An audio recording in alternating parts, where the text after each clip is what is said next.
What's up guys, it's your favorite QB coach and give me 6 months of your time and I'll give you the best golf swing of your life.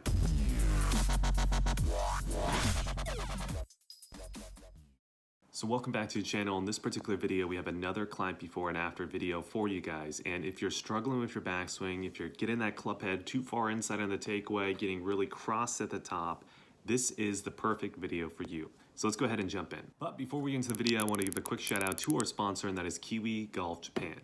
If you're too busy or you just can't make it out to our locations for lessons, Kiwi Golf Japan is the membership site for you. With over 185 plus videos of golf instruction, we have everything on the membership site you could possibly want. So if you're interested in that, check out the link down below, and now let's get into the video. So like we said in the intro, this particular client struggled with really the whole backswing, right? Clubhead was moving really far inside early. It was steepening towards the top, getting crossed the line at the top, and then from there on the downswing, it would flatten throughout most of the downswing, and he was really struggling with the starting line and curvature amount. So what we had to do in this particular golf swing was we had to really focus on the center of mass of the club head and how it was aligned to the hands throughout most of the backswing. This was going to allow us to get the domino effect that we like to talk about, to where you're going to see here in a second the massive changes that we got at the top of the swing just by really changing a few things in the early backswing. So let's go ahead and take a look at the before swing really quickly.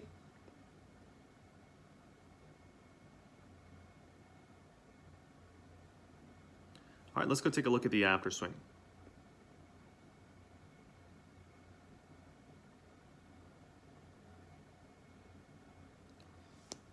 So as you can see, there's some really massive differences throughout most of the backswing between the before and the after. And as well, there's a few things on the downswing we'll be talking about as well. But let's go ahead and take a look at the takeaway first. We're going to talk about this concept of the center of mass and how it wants to align to the center of mass of the hands. And then from there, we'll work our way all the way up towards the top of the swing, and then a few things on the downswing.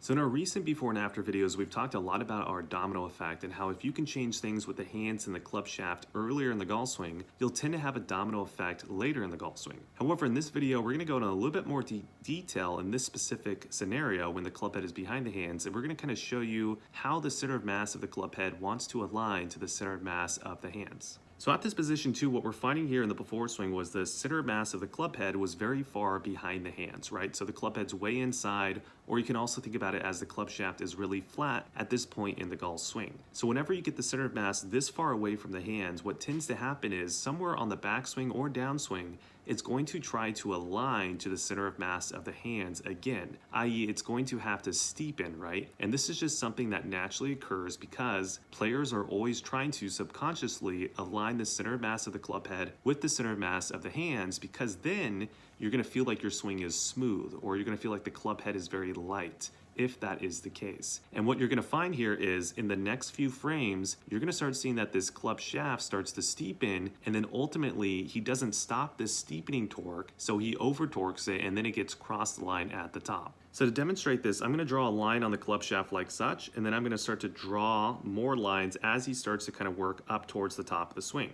As you can see throughout most of the backswing now, we're seeing that the club shaft is starting to steepen, steepen, steepen, and then right towards the end, we're going to see a massive steepening move, which then in turn gets the club shaft really crossed at the top of the line. So this is the concept that you guys have to understand. When the center of mass of the club head is very far behind the hands, somewhere on the backswing or the downswing, it's going to want to realign. And the issue with that is, if you have moved it very far away from the hands, it has a large range of motion to travel to realign to the hands, which means it's going to be difficult to realign it and then stop that movement in the steepening direction, right? And then try to hold it. It's very difficult to do that, right? You're adding on another variable, and it's a large range of motion variable, which is very difficult to control. So because of this movement, this is why this player was getting really crossed at the top of the swing. He was very flat and underneath the plane at position 2. The center of mass of the club head was very far away from the center of mass of the hands. You're going to see that it wants to steepen throughout most of the backswing here, and then right at the very end, he really over torques this and doesn't really stop the steepening motion, so hence he gets really crossed at the top of the swing.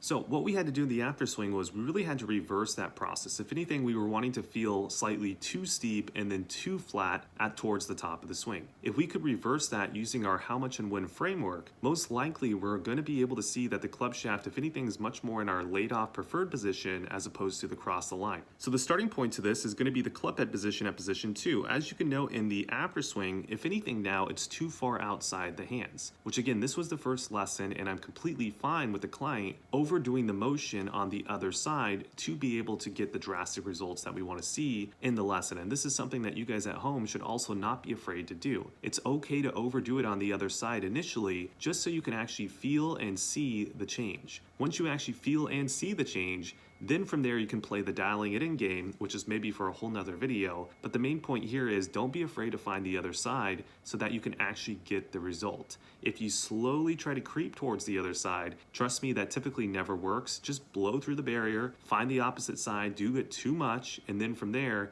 it'll be much easier to dial it back in. Now from here, from position 2, let's go take a look at the club shaft now. So from position 2, throughout most of the backswing now, what we're going to find is the club shaft is now actually flattening as opposed to steepening, right? Because again, the center of mass of the hands was definitely still misaligned to the hands, however, in the opposite direction. So now the center of mass of the club head wants to find the center mass of the hands, but it's going to try to find it towards a flattening motion as opposed to a steepening motion. And as well, because we got the position 2 to where the club head was much closer to the hands, the range of motion it has to travel to do this, it's much more minimal, right? So it's a lot easier to control. So moving up towards the top of the swing now, as you can see, this is how we were able to get this massive change with the club shaft at the top of the swing. And all we did to do that was first off, use the framework of how much and when to find the opposite side, and then understand the knowledge that the center of mass of the club head always wants to align to the center of mass of the hands. So for too flat to steep, might as well feel the opposite at first, dial it in, get it much closer to where the large range of motion variable is much more minimal, and it's going to be so much easier to perform time in and time out. Now, in this particular lesson, we were hyper-focused on the backswing for this client because he signed up for a 6-month program, so we know we have more lessons with him in the future, so we're going to be working much more on the downswing as well. However, the domino effect still was playing an effect in this lesson, which you'll see here. In the before swing, he definitely had a massive flattening motion from the top of the swing all the way down into impact. In the after swing, he actually had a nice little lowering motion and then a steepening motion. So you're actually going to see a pretty drastic difference at position 6. But note, this is not something we talked about to this client to try to do. He was able to accomplish this because of the domino effect and changing his top of swing position. But we will still try to make it much more refined, much more precise in future lessons. But I just wanted you guys to kind of get a sense of how the domino effect plays and then also see the changes of the two swings. All right, that's it for you guys on YouTube, but before you guys click off this video, let me give you a quick summary and give you guys some takeaway points. So the most important parts of this video is really the center mass of the club head and it's wanting to move towards the center of mass of the hands. If you start to misalign those quite drastically throughout the backswing or the downswing, it's going to take a lot of torque to realign that, and then also a lot of torque to stop the movement of it going in the opposite direction. So if you're going to want to become a lot more consistent with controlling where the club head is moving and controlling the face angle and the path and all the things you have to do to be a good golfer, you want to make sure that you hit the checkpoints that we kind of talk about in this video. Don't try to get the center of mass too far away from the hands early in the backswing. Make sure, if anything, I prefer to see personally a little bit of flattening after position 2 as opposed to steepening. And then from there on the downswing, there's some other checkpoints, which again, if you sign up for a membership, you can actually see all the checkpoints we typically talk about. But for this video, I'll leave it off on that. So make sure to follow up on all those points, watch this video a few more times, and I think you guys will be fine and okay to go. If you're still struggling and you really want a professional's help, you want to really have someone who's gonna keep you motivated, keep you going, and actually get you a great golf swing, check out our Kiwi Coach 6-month program. There'll be a link for that down below. We'd love to help you with your golf swing. Sign up for the membership as well. It really helps support this YouTube channel, and I'll see you guys in the next video.